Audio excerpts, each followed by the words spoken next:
Welcome to Facts TV News, where everything is true. Expect delays on Mandela Highway during no movement days. The National Works Agency (NWA) is advising essential workers and other motorists that corrective working will be undertaken along sections of Mandela Highway next week during the government-imposed no movement days.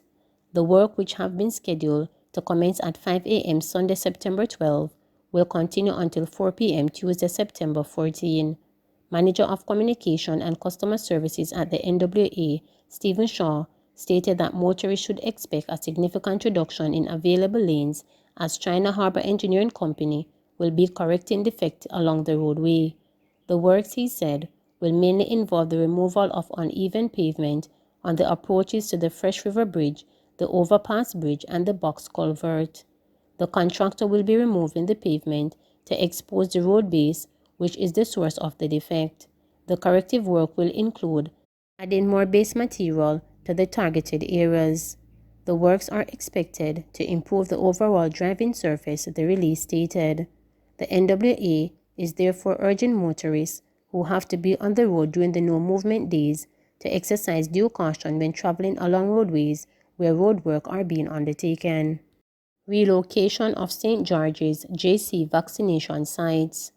The Southeast Regional Health Authority is advising members of the public who are due for their second dose of Pfizer on September 11 and 12, who were advised to go to St. George's College and Jamaica College respectively, to visit the National Arena on those days instead.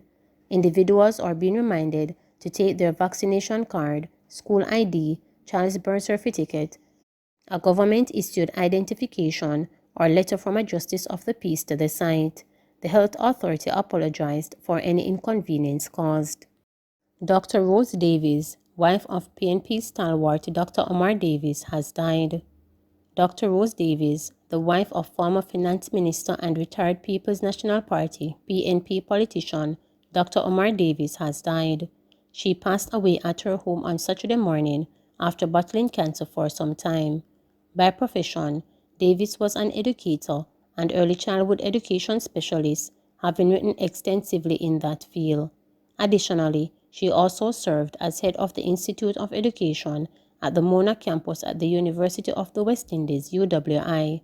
Throughout her life, too, Davies contributed to education by serving on several boards, including that of the Early Childhood Commission, the Joint Board of Teacher Education, and the Shortwood Teachers College Board. For her stellar contribution in the field of education, she was awarded the Order of Distinction at the rank of Commander for her service to education sector. Among those remembering the late educator is PNP President Mark Golding, who described her as a wonderful lady and friend who was a leading expert in the field of education and a true nation builder. Heartfelt condolences to her dear husband, my friend and predecessor MP Dr. Omar Davies, and the entire family, he tweeted.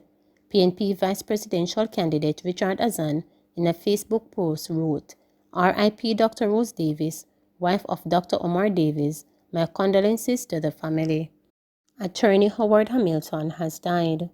The legal profession lost one of its most brilliant minds and advocates on Friday evening when Queen's Counsel Howard Hamilton, one of Jamaica's most noted criminal defense attorneys at law, passed away. Hamilton, who is also a former public defender, was reportedly ailing for some time.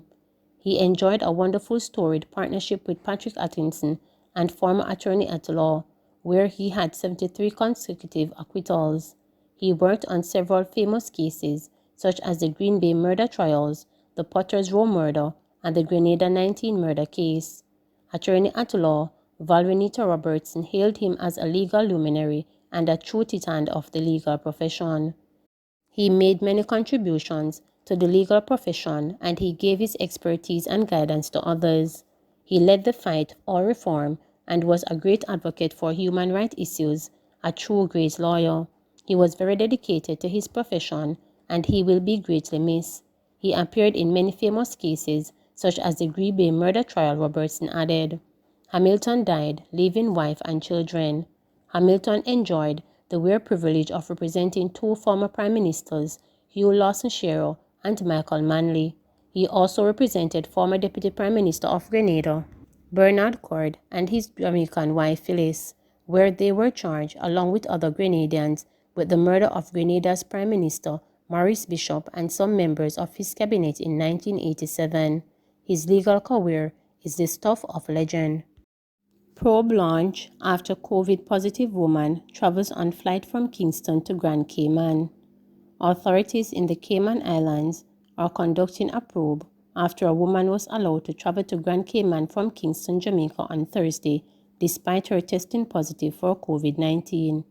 It appears that airline agents in Jamaica missed the positive test result, a report from the Cayman News Service stated on Friday. It was reported that after the woman and her companion disembarked the Cayman Airways flight from Kingston at the Owens Roberts International Airport in Grand Cayman, a Customs and Border Control officer checked her PCR documents and noticed the positive result. The woman and her companion, whose nationalities have not been released, were subsequently detained and placed in government quarantine, the report said. Additionally, all other passengers on the flight are also in quarantine and will be monitored by public health authorities in that country and Travel Cayman.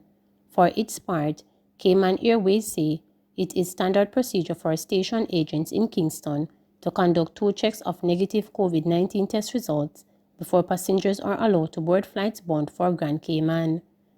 The airline's president and CEO, Fabian Worms, reported that given the apparent breach of the process, measures have not been established to induce a third check at the gate prior to boarding in Kingston. Fabian pointed out that in addition to wearing fully personal protective equipment, all Cayman Airways flight crew are fully vaccinated. Further, he said that the crew were completely cleared by public health authorities in Grand Cayman of any possible exposure stemming from Thursday's incident. According to the news report, Travel Cayman and the airline are now conducting probes into the apparent breach of COVID-19 health safety protocols arising from the development. More than 600 workers on Spanish Town Road Industrial Belt get the vax. A total of 630 workers from companies on the Spanish Town Road Industrial Belt received vaccines in the Red Stripe hosted the Trust the Fact Get the Vax event on Wednesday. Speaking at the event, Dr. Norman Dunn, State Minister in the Ministry of Industry, Investment and Commerce, underscored the collaboration was vital in the fight against the novel coronavirus pandemic. This is a war where all armament must be used. Both the government and opposition are on one accord in terms of what we need to do collectively to beat this. Together, we have an awesome responsibility, and it's not just the government, said Dunn, as he referred his professional qualification as a pharmacist to urge people to separate myth from facts in their decisions on vaccines. Persons are not necessarily resistant to getting it, but they want to ensure that the information is right. So we have to look at how we tailor and target our message so that persons can identify critically the vaccination is important. I wish the message of trust the facts could be extended because that is the issue, said Dunn. Red Stripe partnered with the private sector vaccine initiative, Pepsi Cola Jamaica, Jamaica Biscuits Company, and Celebration Brand Limited for the vaccination drive. The participating companies include Massey Distributors, Newport Ferguson, Geddes Refrigeration, San Myrna Paper Products, Kingston Industrial Garage, Corn Packaging, Amico, Toyota Jamaica, and Berger.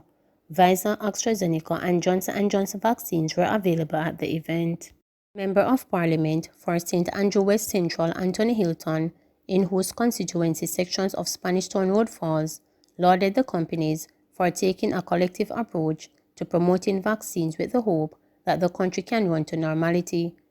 Red Stripe's Managing Director, Lois Porter, affirmed the importance of employer involvement in the campaign to inoculate Jamaica. He expressed his pleasure at the response of his team and those of Spanish Town neighbors.